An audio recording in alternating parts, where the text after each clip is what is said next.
Assalamualaikum warahmatullahi wabarakatuh. Innal hamdalillah nahmaduhu ta'ala wa nasta'inuhu wa nastaghfiruh wa na'udzu billahi min shururi anfusina wa sayyiati a'malina. Man yahdihillahu fala mudilla lahu wa man yudlil fala hadiya lahu. Asyhadu an la ilaha illallah wahdahu la syarika lah wa asyhadu anna sayyidana wa nabiyyana Muhammadan abduhu wa rasuluh. Allahumma fasalli wa sallim wa barik ala sayyidina Muhammad wa ala alihi wa sahbihi wa man tabi'ahum bi ihsanin ila yaumil qiyamah. Faqala ta'ala ya ayyuhalladzina amanu taqullaha haqqa tuqatih ولا تموتن إلا وأنتم مسلمون أما بعد اللهم إنا نسألك علما نافعا ورزقا طيبا وعملا متقبلا رب اشرح لي صدري ويسر لي أمري واحلل عقدة من لساني يفقه قولي اللهم آمين. Jamaah salat zuhur Masjid Al-Hakam yang dimuliakan Allah Subhanahu wa taala, alhamdulillah kita senantiasa bersyukur dan memuji Allah atas seluruh nikmat dan karunia-Nya yang Allah masih berikan kepada kita. Dan di antara nikmat karunia yang wajib kita syukuri adalah nikmat kemudahan dalam kita beribadah kepada Allah. Semoga ibadah-ibadah kita tercatat di sisi Allah sebagai amal saleh yang Allah jadikan dia seberat-beratnya timbangan kebaikan kita di yaumil qiyamah kelak nanti. Amin ya rabbal alamin. Alhamdulillah kita masih diberikan kesempatan untuk bisa melanjutkan kajian dari hadis-hadis Nabi sallallahu alaihi wasallam sebagaimana yang dihimpun oleh Al-Imam Abu Asyraf ya, Al-Imam An-Nawawi rahimahullahu ta'ala di dalam kitab beliau Arba'in An-Nawawiyah, 42 hadis yang berisi tentang agama kita, tentang akhlak-akhlak yang dituntunkan oleh Nabi kita yang mulia sallallahu alaihi wasallam. Dan kita tentunya duduk sejenak ini dalam rangka kita mengamalkan beberapa hadis Nabi sallallahu alaihi wasallam. Di antaranya Nabi mengatakan, "Wa idza marartum bi riyadil jannah farta'u." Kalau kalian melewati kebun-kebun surga, maka mampirlah kalian.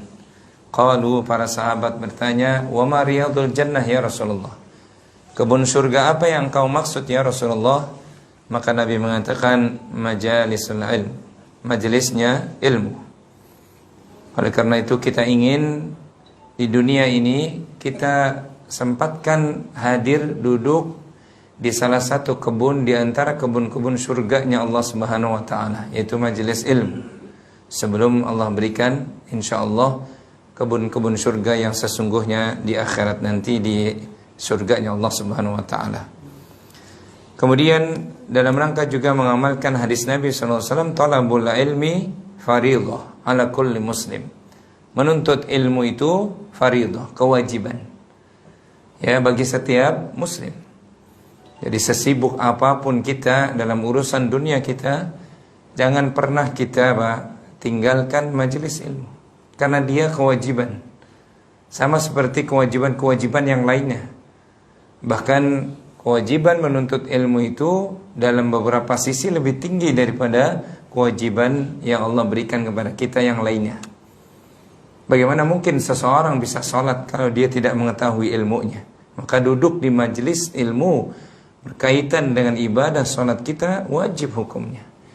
Bagaimana mungkin seseorang itu bisa bermuamalah dengan tetangga, bahkan bisa berbuat baik kepada keluarganya kalau dia tidak dapat ilmunya dari Nabi SAW di majelis ilmu. Maka betul kata Nabi, talabul ilmi, menuntut ilmu itu adalah kewajiban, bukan sunnah. Ya, bukan sunnah, tapi wajib bagi kita. Ya, jangan sampai seorang hamba mungkin satu pekannya tidak punya majelis ilmunya, atau syukur-syukur dalam satu harinya tidak punya majelis ilmu, jangan. Kita hadir, ya Allah berikan kesempatan kita di kantor ini ada majelis ilmu, duduklah sejenak. Ya, mampirlah ke kebun-kebun surganya Allah. Di mana dalam hadis yang lainnya kata Rasulullah SAW, Allah punya satu khusus malaikat. Malaikat ini khusus. Inna lillahi malaikatun yatufuna fil ard.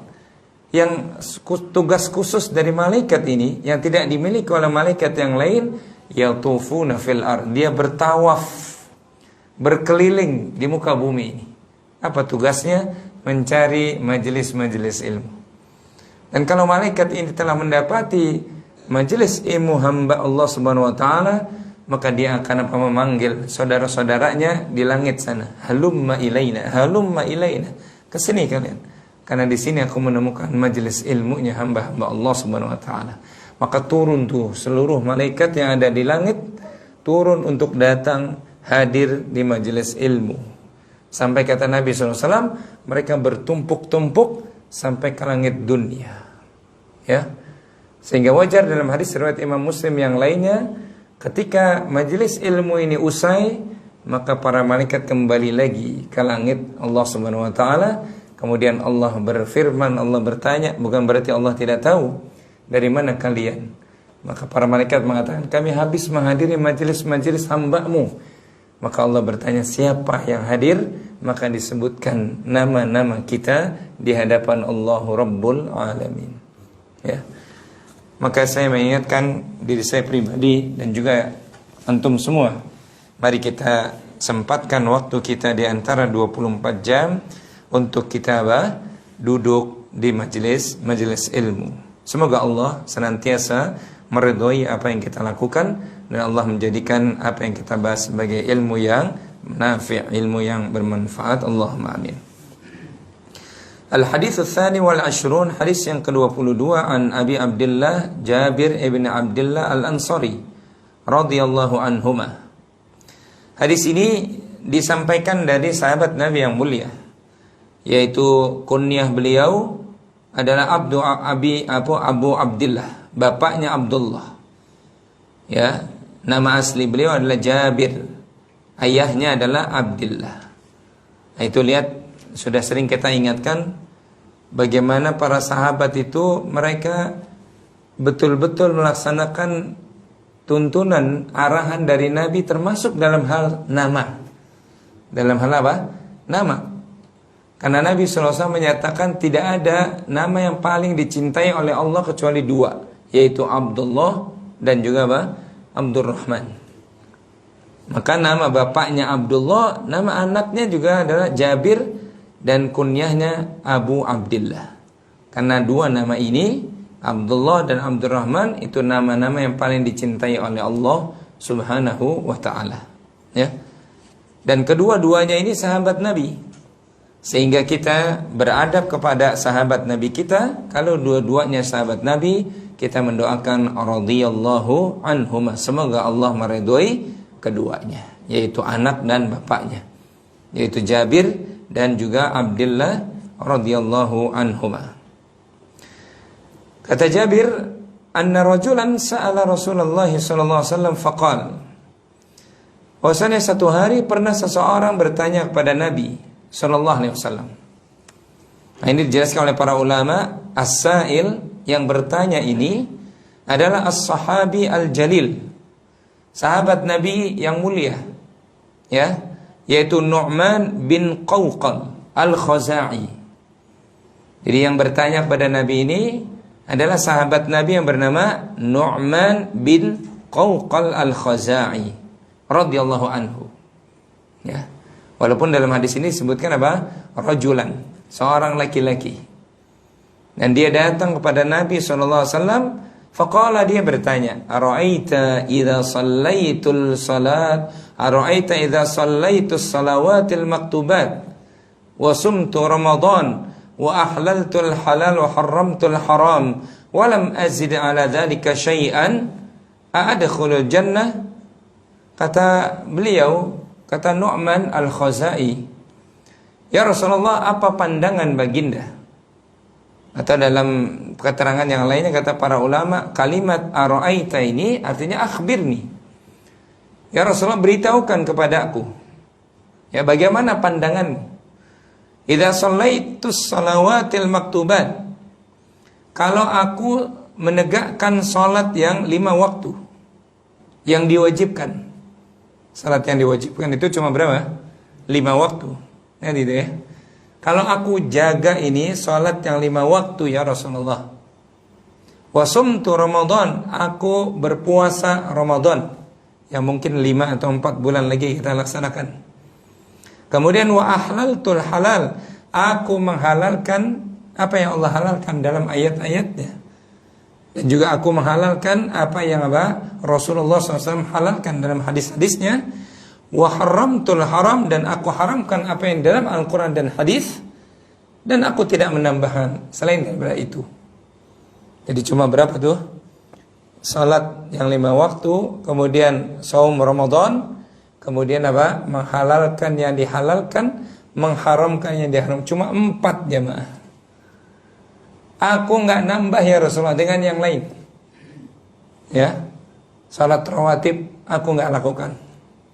Saum haram aku nggak lakukan. Ya. Kemudian mungkin sedekah, bisa jadi karena aku nggak punya uang, aku belum lakukan. Menurut engkau, adkhulul jannah, apakah aku kalau mati di atas 4 ini, ya, aku masuk surga? Nabi mengatakan apa? Na'am, iya, engkau masuk surga. Ya. Ini hadis jamaah yang dimuliakan oleh Allah, itu bagian dari kemudahan Islam. Ya. Bagaimana agama kita itu agama yang luar biasa mudahnya kalau kita faham. Ya. Tapi tentunya tidak segampang yang kita fahami secara letterlek hadis ini.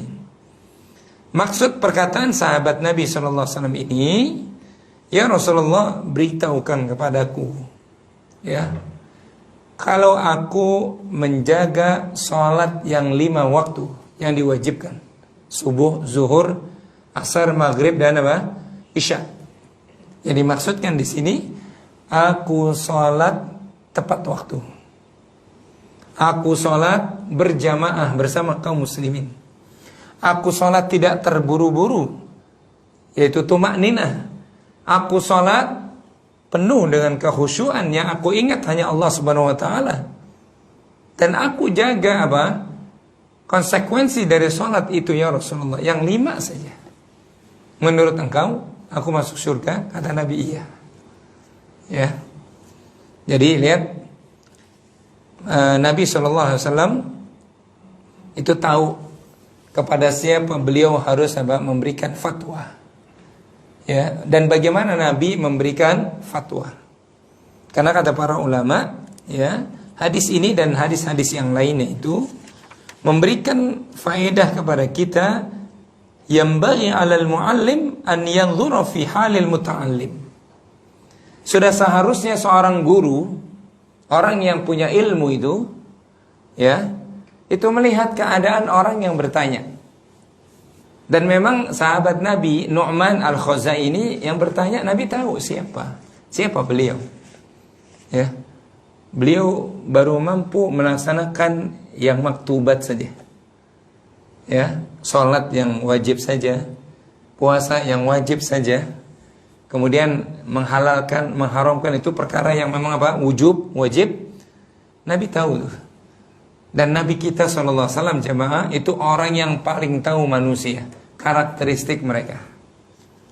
Sehingga pernah datang kepada Nabi SAW, ya Rasulullah, ayyul a'mali afdal, amal apa yang paling utama? Nabi mengatakan, as-salatu ala waktiha, salat tepat waktu. Kenapa yang demikian?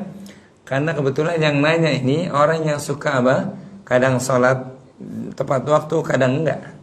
Nabi katakan amalan yang paling utama adalah sholat tepat waktu. Pernah juga datang kepada Nabi SAW, ya Rasulullah, ausini, wahai Rasulullah, wasiatkan untukku. Kata Nabi, la tagdob, jangan Jangan marah. Dia tanya lagi, ya Rasulullah wasiatkan aku. Kata Nabi, la taghdab, sampai apa? Thalatha marrat. 3 kali Nabi mengatakan la taghdab. Kenapa demikian? Karena Nabi tahu orang ini apa? Orang yang suka marah. Orang yang panasan. Kalau orang Betawi bilang orangnya apa? Panasan. Gitu ya. Antum tahu? Pernah dengar? Panasannya orang, gitu ya. Apalagi kalau orang tua kita dulu bilang panasan tai, ini orang kayak gitu lah ya. Ini udah jelek nih. Ya mohon maaf kalau dulu, karena apa, saya Betawi, jadi kalau udah bilang panasan titik-titik tadi itu udah kebangetan nih orang nih, gitu ya, jelek. Nah ini orang datang, Nabi tahu tuh, ini orang yang gampang marah. Nabi katakan apa? La taghdab. Wasiatku, la taghdab. Jangan kau marah. Yang lainnya harus la taghdab sampai 3 kali. Jadi Nabi kita shalawatullahi wassalamu alaihi itu tahu karakteristik orang, sehingga beliau kalau memberikan apa, wejangan, nasihat sesuai dengan keadaan yang bertanya. Nah, hendaklah begitu kita. Kita tahu tuh anak-anak kita itu beda-beda. Sehingga kalaupun memberikan nasihat, mungkin kakaknya beda dengan adiknya. Kenapa? Alam pikirannya juga pun apa? Berbeda, belum nyampe adiknya dengan alam pikiran kakaknya. Sehingga apa? Dibolehkan kata para ulama. Bahkan apa? Sebagaimana sunnah Nabi memperhatikan siapa yang kita ajak bicara ini. Masya Allah, itu Nabi telah mengajak kepada kita ilmu tentang apa tuh? Ilmu komunikasi yang luar biasa, psikologi yang luar biasa, ya. Jadi nggak sembarangan, nggak semua dipukul rata, enggak. Nabi paling tahu itu. Para sahabatnya tipe-tipe yang gimana Nabi tahu, Sallallahu Alaihi Wasallam.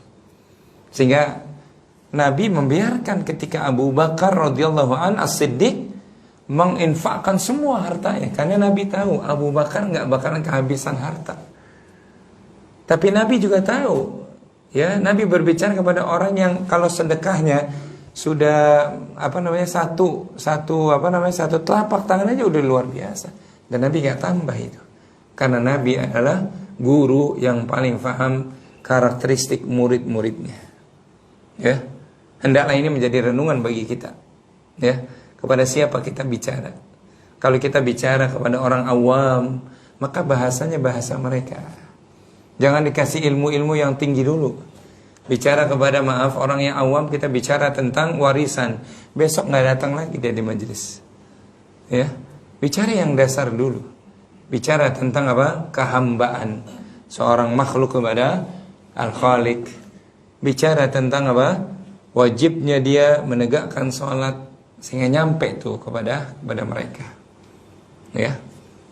Nah ini lihat hadis ini, ya, memberikan faedah tentang husnul khuluqnya Nabi, akhlak yang baiknya dan apa, ma'rifahnya Nabi SAW alan nas, ma'rifahnya tentang manusia.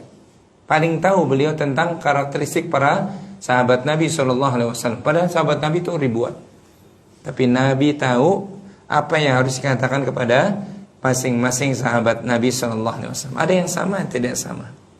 Ya. Kemudian hadis ini, ya, memberikan faedah alal muslim an yas'ala ahlal ilmi an umuri dinihi. Kata para ulama kita, hadis ini memberikan faedah, ya, bahwasanya apa? Sudah selayaknya seorang muslim itu bertanya. Sebagaimana Nu'man al-Khuzaini bertanya kepada Nabi. Sudah selayaknya apa? Seorang muslim itu bertanya kepada ahlinya tentang urusan agamanya. Ini sering nih ya faedah hadis ini, faedah hadis yang kedua ini apa? Sering nih kita sampaikan. Allah SWT menyuruh kita kalau soal agama, apa firman-Nya? Fas'alu ahlal dzikri in kuntum la ta'lamun. Bertanyalah kalian kepada ahlinya. Kata para ulama tafsir, maksudnya al-ulama. Ahli dzikri artinya al-ulama. Bertanyalah kalian kepada ahlinya, kepada para ulama tentang masalah agama. Sebagaimana para sahabat, generasi yang Allah ridhoi mereka, karena apa? Karena mereka sering bertanya tentang masalah-masalah agama kepada Rasulullah SAW. Dan Rasulullah itu masdarul ulum, ya, masdarul ulum, sumbernya ilmu agama. Yang tahu tentang agama itu cuma satu orang jemaah, yaitu Nabi kita SAW. Maka para sahabat tuh ngerumuni beliau, duduk di majelis beliau, bahkan sampai berjam-jam satu hari mereka itu menimba ilmu dari para sahabat. Ya, mereka menimba ilmu para sahabat itu dari Nabi SAW. Ya, sehingga mereka tahu tentang masalah-masalah agama.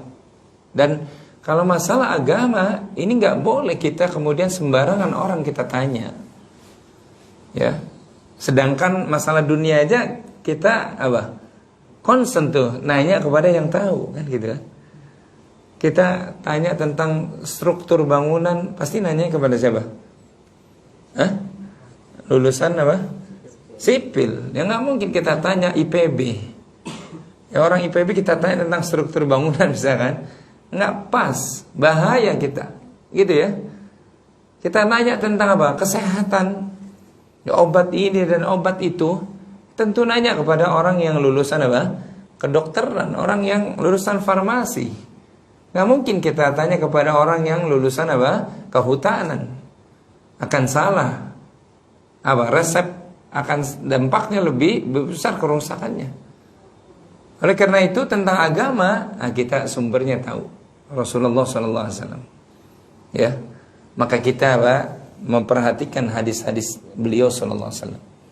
Ini para sahabat tuh kebiasaannya begitu. Ya, kemuliaan seseorang dalam hadis yang lainnya itu karena mereka bertanya kepada sumbernya. Ya, tidak membiarkan kebodohannya tentang masalah agama sehingga dia sesat dan menyesatkan orang. Ya. Oleh karena itu sering tadi kita sampaikan para sahabat tuh dalam kesempatan tuh sering bertanya kepada Nabi SAW. Ya Rasulullah, amal apa yang paling utama? Ya Rasulullah, sholat sunnah apa yang lebih utama setelah yang wajib? Ya Rasulullah, siapa yang paling harus aku pergauli dengan baik? Mereka sering bertanya tuh. Sehingga Nabi menerangkan kepada mereka. Dan para sahabat pun nanti menerangkan kepada murid-muridnya dari tabi'in. Begitu pula tabi'in menerangkan kepada tabi'ut tabi'in. Begitu pula menjelaskan kepada para ulama sampai Islam itu dijaga oleh Allah sampai hari ini, sampai hari kiamat. Ya, oleh karena itu tentang masalah agama kita duduk di majelisnya para ulama. Ya, kita duduk di majelisnya para ulama yang dimuliakan oleh Allah Subhanahu wa taala. Ya. Kemudian yang ketiga, hadis ini memberikan faedah tentang 4 perkara yang ditanyakan oleh Nu'man al-Khuzai. Apa 4 perkara itu? Yang pertama, salat yang wajib. Yang kedua, saum Ramadan. Yang ketiga, menghalalkan apa yang dihalalkan oleh Allah. Dan yang keempat, mengharamkan apa yang diharamkan oleh Allah. Mari kita lihat. Ya. Yang pertama, sahabat ini bertanya tentang salat yang wajib saja. Dan sholat yang wajib cuma 5 waktu jemaah. Dan ini salah satu pilar dari bangunan Islam seseorang. Nabi dalam hadis Ibnu Umar yang diriwayatkan oleh Imam Bukhari dan Muslim, Nabi mengatakan Buniyal Islamu ala khamsin. Islam itu tegak di atasnya 5 pilar. Ya. Yang pertama syahadatu alla ilaha illallah, 2 kalimat syahadat. Kemudian yang kedua wa iqamis shalah, menegakkan salat yang 5 waktu. Yang dimaksudkan dalam hadis ini menegakkan salat yang Yang 5 waktu jemaah.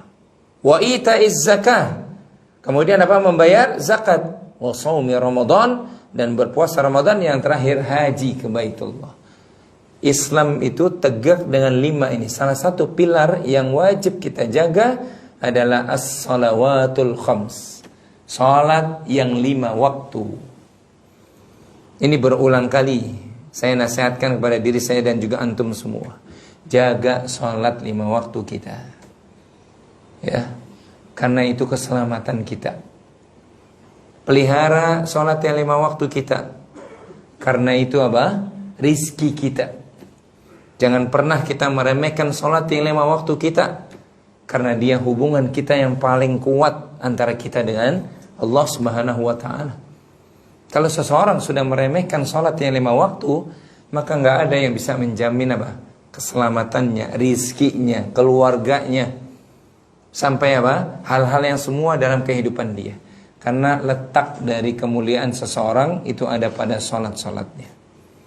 Ya, Allah Subhanahu wa taala berfirman, "Hafidhu 'alas salawati was salatil wusta." Jagalah salat yang 5 dan salat asar. Jagalah salat yang 5 dan salat asar. Ya. Jadi yang dimaksudkan di situ hafidhu 'alas salawat, yakni as-salatul khams. As-salawatul khams, salat yang 5 waktu. Subuh kita jaga, zuhur, asar, maghrib, isya kita jaga. Jangan dilalaikan oleh syaitan. Ya, jangan sampai apa salat 5 waktu kita itu justru apa? Terbengkalai. Jangan. Rugi. Walaupun maaf ribuan rakaat kita salat sunnah, tapi salat yang 5 waktu nggak terjaga, percuma. Ingat sudah pernah kita bahas ya. Perkara yang wajib lebih tinggi daripada perkara yang apa? Yang sunnah. Banyak orang yang kemudian keliru memahami ini. Ya, ada orang yang masya Allah bangga dia. Alhamdulillah kalau sholat tahajud nggak pernah ketinggalan. Tiap hari sholat tahajud. Tapi ketika ditanya subuhnya di mana? Di rumah. Loh kenapa? Kesiangan. Ambil sholat tahajud tidur dulu bablas. Percuma sholat tahajudnya. Ya, ada yang begitu kan? Ada. Ya, tahajud bangun jam 2 gitu ya. Sampai kemudian 3:30 dia sholat. Ya. Kemudian apa? Tanggung nih. Ya, belum sebentar lagi subuh. Ya, paling setengah jam lagi. Dia tidur-tidur sejenak, totalnya bangunnya jam 5:30. Sholat subuhnya di rumah. Maka ini enggak berarti apa-apa. Ya. Ada orang yang contoh yang kedua, dia salah faham membela sholat sunnah di rumah. Tapi sampai di masjid selalu menjadi apa? Masbuk. Sholat sunnahnya Masya Allah jangan tanya di rumah. Ya, mungkin dia berdalil dengan apa? Bukankah sholat Nabi, sholat sunnahnya di rumah? Betul. Tapi jangan lupa Nabi rumahnya dengan masjid apa? Tinggal loncat kalau kita. Ibaratnya kan gitu. Kalau antum 500 meter 1 kilo, jangan paksakan apa yang sunnah tapi meninggalkan yang wajib. Antum sholat sunnah di masjid. Nah itu yang benar. Ya, apakah kalau demikian tidak terkategori mengikuti sunnah? Enggak, itu sunnah. Ya, sunnah itu apa? Tambahan ziyadatul fudul, tambahan dari keutamaan yang juga memang tidak boleh diremehkan. Tapi kalau kemudian rumah kita 1 kilo, ya, naik motor juga butuh waktu berapa menit gitu kan? Maka apa? Sholat sunnahnya di masjid. Yang wajib tidak pernah ketinggalan dari takbiratul ihramnya siapa? Imam. Nah ini baru yang benar. Ya, jangan sampai kemudian sunnahnya iya, rawatibnya iya, tapi yang wajibnya masbuk terus. Subuh masbuk, zuhur masbuk, asar masbuk, maghrib masbuk, isya masbuk. Binasa aja ente kan gitu ya. Ya, setiap 5 waktu apa? Ketinggalan terus. Bagaimana adab kita kepada Allah? Allah pernah nggak ketinggalan ngasih rizki sama kita? Enggak jemaah. Allah pernah nggak ngasih apa sehat ketinggalan belakangan? Tapi kadang kita suka apa? Meninggalkan yang wajib hanya ketidaktahuan kita sampai kita kemudian salah dalam apa? Mengamalkannya. Jadi dijaga ini waktu-waktu salat yang 5 waktu. Hafidhu 'alas salawat was salatil wusta. Ya, dalam surah Al-Baqarah ini Allah katakan jagalah salat al-wusta. Ini kekhususan nih. Apa itu salat? Ma hiya salatul wusta? Selisih pendapat para ulama. Ada yang mengatakan salatul wusta itu ya, itu ada yang mengatakan salat subuh. Ada yang mengatakan pendapat yang benar salat asar. Karena emang asar berada di apa? Di tengah-tengah dari yang 5. Subuh, zuhur, asar, maghrib dan apa? Isya. Nah, kenapa kita ada perhatian dari Allah Subhanahu wa taala tentang salat asar, salat al-wusta itu? Karena ternyata dalil-dalil yang lainnya menyebutkan tentang keutamaan salat asar. Man taraka, kata Nabi, man taraka salat al-asr Siapa yang dia sengaja meninggalkan sholat asar, nggak ada uzur, sengaja dia meninggalkan sholat asar, ya, maka apa? Faqad habita amalu, amal kebaikannya hari itu hapus. Itu menunjukkan tentang apa? Sholat asar itu jangan sampai kita ketinggalan. Dalam dalil yang lainnya Allah katakan bahkan apa? Wal asr. Terlepas dari perbedaan pandangan para ulama, maksudnya al-asr itu waktu, ada yang mengatakan demi waktu asar. Ya, demi waktu asar, sampai Allah bersumpah dengan waktu asar. Ya. Itu berarti menunjukkan bahwasanya waktu asar itu Masya Allah harus dijaga. Kemudian alasan yang ketiga, karena waktu asar itu waktu di mana seseorang itu akan menutup harinya menuju ke waktu paginya, itu nanti apa? Antara asar dengan maghribnya. Ya. Kenapa disyariatkan ada zikir apa? Pagi dan zikir apa? Petang.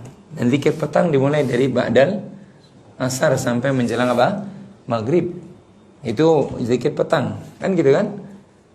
Dan dalam keterangan-keterangan yang lainnya itu menunjukkan tentang kemuliaan apa? Waktu asar.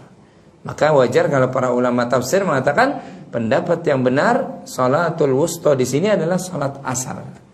Ya, salat asar. Dijaga tuh salat asar kita. Ya, salat asar. Jadi intinya apa? Jaga salat yang 5 waktu yang diwajibkan. Dengan cara apa? Berjamaah, jangan ditinggalkan bagi laki-laki. Ya. Rasa-rasanya kalau dari keterangan-keterangan Nabi kita sallallahu alaihi wasallam itu menyimpulkan, walhasil kesimpulannya itu salat berjamaah itu hukumnya wajib bagi laki-laki. Wajib bagi laki-laki. Sebab dalam beberapa ayat Allah menyuruh kita, warka'u ma'ar raki'in, rukuklah kalian bersama orang-orang yang rukuk. Berarti salatnya apa? Berjamaah. Hafidhu tadi, hafidhu 'alas salawat. Ya, jagalah oleh kalian, jamak bentuknya. Bahkan waqumu, dan berdirilah kalian lillahi, dalam salat kalian karena Allah. Qanitin, dengan penuh khusyuk. Allah memerintahkan waqumu, berjamaah. Ya. Ya, jadi dalam Al-Qur'an itu menyuruh laki-laki itu berjamaah. Jangan sampai apa? Laki-laki itu salat yang wajibnya selalu apa? Sendiri. Jangan. Tapi yang wajib ditegakkan berjamaah. Dalam hadis Nabi SAW lewat Imam Abu Daud, Nabi pernah didatangi oleh Abdullah bin Ummi Maktum, seorang sahabat yang buta matanya. Ya, nggak ada penuntunnya. Jarak rumah beliau itu lebih dari 500 meter. Kemudian beliau bertanya, minta rukhsah, minta keringanan. Ya Rasulullah, boleh gak aku yang buta ini, gak ada penuntun ini, jarakku jauh ini. Kemudian dalam riwayat Imam Abu Daud disebutkan, yang keempat, banyak bahaya menuju apa? Jalan di padang pasir, ranting-ranting, kemudian apa? Hewan-hewan berbisa. Apakah boleh harus aku salat di rumah? Tadinya Nabi mengatakan apa? Boleh. Karena engkau apa? Memenuhi 4 tadi itu. Udah buta, nggak ada penuntun, jaraknya jauh, gitu ya. Kemudian di jalan banyak bahaya, boleh. Tapi baru sahabat ini apa? Balik ke belakang, bermaksud pulang ke rumahnya. Nabi bertanya kepada beliau, As-sami'tan nida? Sebentar, apakah engkau mendengar an-nida, seruan azan? Kata Abdullah bin Ummi Maktum, bala, iya ya Rasulullah, sampai rumahku kedengeran itu azan. Maka kata Nabi SAW, balik, engkau salat bersama kaum muslimin. Itu bayangkan jamaah, sahabat yang buta, orang yang buta, nggak ada penuntun, rumahnya jauh, bahkan bisa melewati potensi bahaya. Kita ya alhamdulillah mata kita masih lengkap, Masya Allah. Kita sehat walafiat. Rumah kita juga dengan masjid dekat. Tapi kadang kita masih apa? Suka malas berjamaah. Ini kalau begitu, kalau dia senantiasa sholat 5 waktu di rumah atau selalu sendiri, nggak termasuk nih pertanyaan sahabat ini. Ya, nggak termasuk nih. Yang dimaksud oleh pertanyaan sahabat ini, Ya Rasulullah, kalau aku sholat berjamaah, sholat yang 5 waktu aku jaga kekhusyuannya, bacaannya, apa namanya, tumakninahnya, apakah aku masuk surga? Nabi jawab, na'am, engkau masuk surga. Ya, jadi jangan disalahpahami bahwasanya yang penting apa? Sholat 5 waktu, bukan. Tapi bagi laki-laki, sholat 5 waktunya tadi memenuhi beberapa perkara. Memenuhi apa? Beberapa perkara. Kemudian yang kedua, di antara 4 soal ini adalah wujubu shaumi Ramadan. Ya, yaitu shaum Ramadan yang setahun sekali. Yang sebentar lagi insyaallah hadir. Ya, di hadapan kita. Ini bulan apa sekarang? Rabiul Akhir. Habis Rabiul Akhir apa? Hah? Ada diem deh. Hah? Jumadil Awal, kemudian Jumadil Akhir, kemudian Rajab, Sya'ban, Ramadan. 4 bulan lagi. Maksudnya 5 bulan lagi. Ya. Sebentar enggak? Sebentar jemaah. Ya. Jangan pernah kita meremehkan saum Ramadan kita. Maksudnya apa yang ditanya sahabat ini? Ya Rasulullah, bagaimana aku jaga, kalau aku menjaga saum yang Ramadan ini? Artinya apa? Saum seperti yang engkau ajarkan. Ya. Kemudian apa? Aku jaga apa namanya? Ibadah-ibadah saumnya. Bukan sekedar menahan lapar dan dahaga saja. Aku jaga lisanku. Aku jaga udhun, anggota tubuhku, untuk tetap berpuasa. Bahkan apa? Aku jaga persangkaanku kepada Allah. Ya. Kalau aku jaga semuanya ini ya Rasulullah, apakah aku masuk surga? Nabi mengatakan, na'am, engkau masuk surga. Jadi besok Ramadan ini ya dijaga semuanya jamaah. Dijaga niatnya juga. Nanti mungkin ada khusus lah ya bahasan ya. Bahasan khusus tentang masalah ini, dan antum mungkin sudah sering mendapatkan ya bahwasanya Ramadan niatnya wajib. Ya. Karena apa? Ya syarat rukun dari ibadah puasa yaitu niat, dan juga apa? Menjaga hal-hal yang bisa membatalkan apa? Puasa dan pahalanya. Dari terbit fajar sampai apa? Terbenam matahari. Termasuk niat. Nggak boleh sembarangan puasa Ramadan kemudian apa? Nggak berniat. Nggak sah Ramadannya. Ya. Atau orang yang berpuasa Ramadan tapi nggak menghidupkan sunnah-sunnah Nabi, nggak sempurna puasa Ramadannya. Bukan itu yang ditanyakan oleh Nu'man al-Khuzai ini. Ya, sering saya sebutkan di majelis ini. Bukan soal kemudian antum nih, masya Allah, ya kuat-kuat. Kemudian antum apa? Nggak sahur, ya?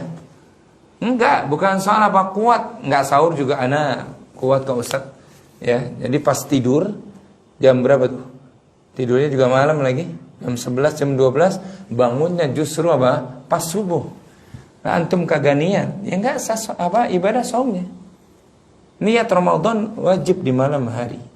Wajib apa? Di malam hari. Enggak boleh kemudian di siang hari. Kalau di siang hari itu sunnah. Kalau antum puasa Senin Kamis boleh. Baru ingat apa? Atau baru punya keinginan belum makan dan minum sampai jam 7 aku niatkan aja puasa Senin Kamis. Sah enggak? Sah. Tapi kalau Ramadan enggak bisa. Harus malam hari. Ya, niatnya.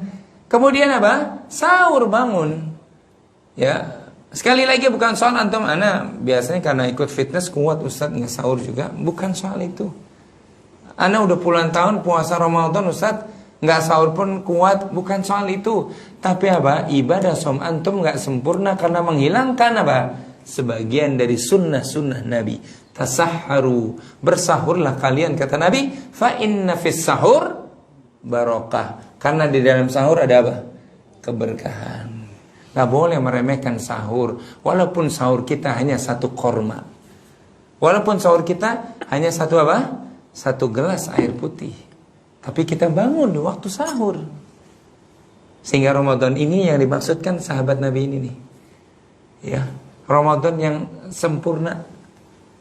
Begitu pula apa? Dijaga lisannya, matanya. Kemudian apa? Persangkaan baik hatinya. Itu yang dimaksudkan di pertanyaan apa? Nu'man al-Khuzai ini. Dan ingat sekali lagi, sama seperti sholat yang 5 waktu, hukumnya wajib, maka saum Ramadan pun hukumnya apa? Wajib bagi yang telah memenuhi apa? Syarat dan rukunnya. Karena Allah Ta'ala berfirman tentang Ramadan, ya ayyuhalladzina amanu kutiba alaikumus siyam. Kalimat kutiba maknanya furido. Ya, kutiba diwajibkan. Ya, atas kalian as-saum, puasa. Ya, kama kutiba 'alal ladzina min qablikum, sebagaimana telah diwajibkan kepada umat-umat terdahulu. Jadi puasa Ramadan hukumnya wajib. Ya. Memang ada golongan-golongan yang apa? Yang enggak diwajibkan. Ya, seperti anak kecil yang belum balik. Ini memang belum wajib. Tapi kalau antum ini sudah berbolak-balik, wajib lah. Ya, antum sudah apa? Sudah balik ini. Ya, wajib. Dosa antum kalau apa? Enggak melaksanakan saum Ramadan, dosa. Yang kemudian yang kedua, dia apa namanya? Berakal. Orang gila memang enggak wajib saum. Ya. Orang yang hilang ingatan, naudzubillah, itu enggak wajib saum. Ya, tapi yang apa? Yang wajib adalah apa? Yang dia berakal. Kemudian apa? Mukim. Tidak musafir. Yang musafir apa? Memang dapat rukhsah, tapi suruh ganti di hari-hari yang lainnya.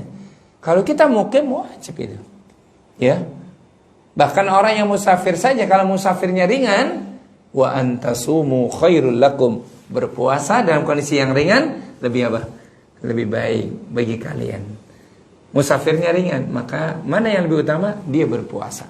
Apalagi yang mukim, yang tidak musafir, maka dia wajib berpuasa. Gitu ya. Maka hal-hal seperti ini difahami kembali. Dan ingat, kita tadi berapa bulan? 4 bulan, 5 bulan ya. Kita perlu apa? Mempersiapkan dari sekarang. Sebab para salaf terdahulu teman-teman, itu 6 bulan sebelum datangnya Ramadan, mereka selalu berdoa, Allahumma balighna Ramadan. Ya Allah, sampaikan kami umur kepada bulan Ramadan. Mereka itu 6 bulan sebelumnya. Nah, kita udah wajar nih 5 bulan sebelum apa? Sebelum Ramadan kita persiapkan dari sekarang. Ya. Di Masjid Al-Hakam, persiapkan buat apa? Kekhusyuan ibadah Ramadan. Orang-orang yang punya uang, persiapkan untuk apa? Banyak bersedekah di bulan Ramadan, banyak memberikan makan, buka puasa di bulan Ramadan. Karena pahalanya itu besar. Siapkan dari sekarang. Ya, jangan sampai apa? Kita lupa persiapan. Ya, persiapkan kita apa? Makanan-makanan yang menjadi sunnah Nabi di Ramadan, yaitu kurma misalkan. Ya, persiapkan dari sekarang antum. Ya, yang punya bisnis kurma, tawarkan mulai dari sekarang. Ya, tawarkan, nggak apa-apa. Ya, Ramadan sebentar lagi, jangan lupa. Tolong saudara antum nih, gitu, ya kan? Ya, saling menguntungkan, bagus mana, ya kan? Kalau khusus ustadznya, ustadz nggak usah beli, gratis. Nah itu kan bagus antum, ya kan? Betul gak? Ya kan? Harus seperti itu, ya kan? Ya. Tapi khusus ustadz syukuran aja, ya kan? Nanti kalau semua ustadz antum rugi lagi ya. Jangan, itu hanya bercandaan saja ya. Antum persiapkan, kita persiapkan dari sekarang. Anak-anak kita udah kasih apa? Arahan tuh. Nah, sebentar lagi Ramadan.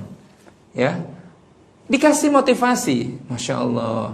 Supaya apa? Mereka persiapkan diri untuk Ramadan. Lihat, nanti ada salat sunnah tarawihnya. Kita tegakkan masjid, kita makmurkan masjid Allah. Ya, ingat nak, puasanya apa? Niatnya di malam hari. Jaga lisan kita, Masya Allah, itu hal yang baik. Ya, kalau kita persiapkan Ramadan begitu, ini yang ditanyakan oleh Nu'man Al-Khuzai. Ya, sehingga apa? Ini yang dimaksudkan, ya Rasulullah, kalau sholat yang 5 waktu aku tegakkan berjamaah, khusyuk karena Allah, tumaknina, bacaanku betul-betul, tartil, gitu ya. Kemudian saum Ramadanku aku jaga ya Rasulullah. Ibadah sunnah yang kau sunnahkan di bulan Ramadan aku jaga. Apakah aku kalau meninggal masuk surga? Kata Nabi, engkau masuk surga. Ya. Wallahu a'lam bishawab. Yang dua nanti kita tahan dulu. Ya, kita untuk yang kalimat berikutnya, apa maksud dari mengharamkan apa yang diharamkan oleh Allah, menghalalkan apa yang dihalalkan oleh Allah? nanti kita akan jelaskan pada pertemuan yang akan datang.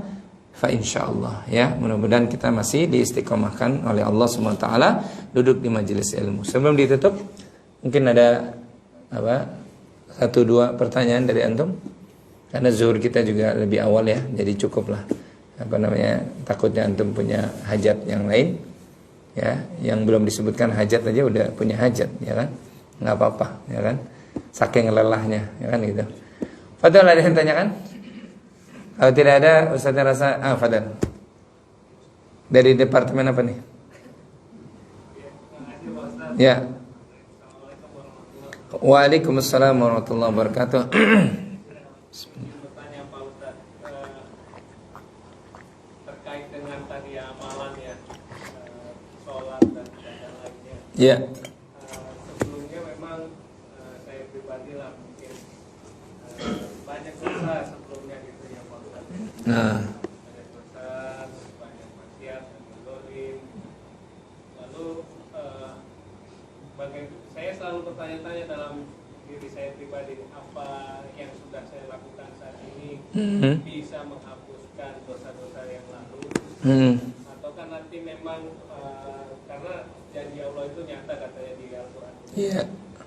Apa yang pernah kita perbuat, apa yang pernah kita lakukan, baik bermaksiat maupun dosa-dosa besar lainnya, itu pasti akan dibalas. Bagaimana bisa kita tahu nih Pak Ustadz, kalau dengan ibadah yang sudah saya lakukan saat ini itu bisa menggugurkan dosa-dosa yang lalu? Apakah tetap akan dibalas semuanya itu apa yang telah kita lakukan? Itu saja sih Pak Ustadz. Baik. Waalaikumsalam warahmatullahi wabarakatuh. Masya Allah. Semoga Allah tetapkan iman yang bertanya dan kita semuanya. Ya Allah Subhanahu wa taala senantiasa berikan hidayah kepada kita semua. Harus yakin bahwa dosa-dosa yang kita sudah lakukan dulu karena keminiman ilmu kita, kejahilan kita, atau karena faktor lingkungan teman-teman buruk kita, kemudian kita berbuat dosa, ketika kita diberikan hidayah oleh Allah, kemudian kita rubah diri kita, kita taubat dengan taubatan nasuh, maka diampuni itu dosa-dosanya. Karena Allah Ta'ala berfirman, ya ayyuhalladzina amanu tubu ilallahi taubatan nasuha asa an yukaffira ankum sayyiatikum. Dengan taubatan nasuha itu akan ditutup kesalahan-kesalahanmu, enggak dibangkitkan kembali. Artinya dihapus, sudah selesai. Dalam ayat yang lainnya Allah katakan, qul li'ibadiyalladzina asrafu ala anfusihim, katakanlah, jelaskanlah ya Muhammad kepada orang suka melampaui batas, menzalimi dirinya mereka sendiri dengan dosa, la taqnatu mir rahmatillah, jangan sekali-kali berputus asa dari rahmat Allah. Innallaha yaghfirudz dzunuba jami'an, semua itu jami'an. Allah mengampuni dosa kalian semuanya, dosa-dosanya diampuni.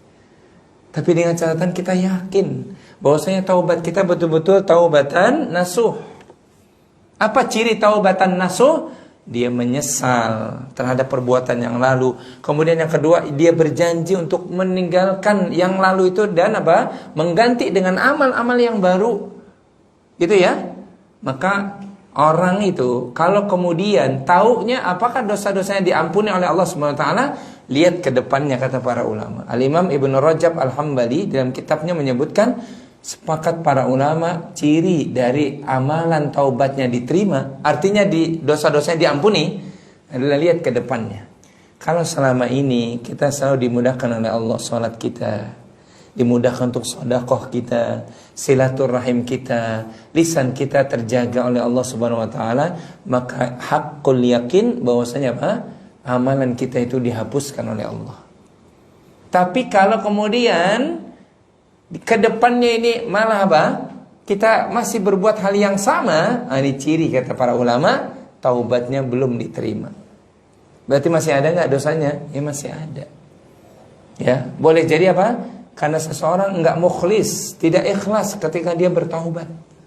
Ya, jadi harus punya keyakinan bahwasanya Islam datang atau hidayah itu datang kepada seseorang, kemudian dia berubah, maka dosa-dosanya yang dahulu dia kerjakan, dia taubat kepada Allah, dia beristighfar kepada Allah, itu dosa-dosanya diampuni. Ingat, nggak boleh ragu-ragu. Tidak boleh apa? Ragu-ragu. Kita wajib berprasangka baik sama Allah. Ya Allah, Engkau menjadi saksi akan ketulusan hati hamba. Ampuni dosa-dosa hamba yang dulu ya Allah. Harus yakin sama Allah. Kemudian betul ganti dengan apa? Amal-amal soleh. Kalau dulu kita suka menzolimi orang, mengambil hak orang. Sekarang apa? Kembalikan tuh hak orang yang pernah kita ambil. Kemudian minta maaf kepada orang-orang yang pernah kita zolimi. Kalau kita maaf nggak malu untuk melakukan itu, ciri bahwasanya apa? Taubat kita diterima. Kalau dulu kita pernah ya istilahnya berbuat dosa lah, minum khamar, gitu ya. Kemudian naudzubillah min dzalik, kemudian suka meremehkan wanita, melihat sembarangan aurat wanita yang bukan halal bagi kita, maka sekarang justru kita tundukkan pandangan mata kita. Ya kecuali kepada istri kita. Kan gitu? Kalau seperti itu, maka yakin dosa-dosa kita diampuni. Ingat kata Allah dalam hadis qudsi, ana ma'a dhanni 'abdi bi. Aku bersama persangkaan hambaku terhadap diriku. Kita harus prasangka baik. Allah mengampuni dosa-dosaku. Ya, adapun yang lalu biarkan yang lalu udahlah. Jangan diulangi lagi. Yang penting sekarang ada amal-amal soleh yang mesti aku kerjakan. Kemudian yang berikutnya kata para ulama, tutup selalu keadaan kita, taubat kita dengan sedekah. Dengan apa? Karena sedekah ini multifungsi. Ya, sedekah ini multifungsi. Sering-seringlah antum bersedekah. Atas nama diri antum, atas nama orang tua antum, atas nama orang-orang yang pernah berbuat baik kepada antum sedekah. Sebab sedekah ini sekali lagi menggugurkan dosa, menolak bala, memadamkan kemurkaan Allah Subhanahu wa taala. Sering-seringlah kita bersedekah. Ya, insyaallah dengan keterangan seperti itu kita harus yakin bahwasanya dosa kita diampuni oleh Allah. Jangan katakan kita masuk perangkap setan. Kira-kira Allah ngampuni gak ya? Kan saya zolim banget.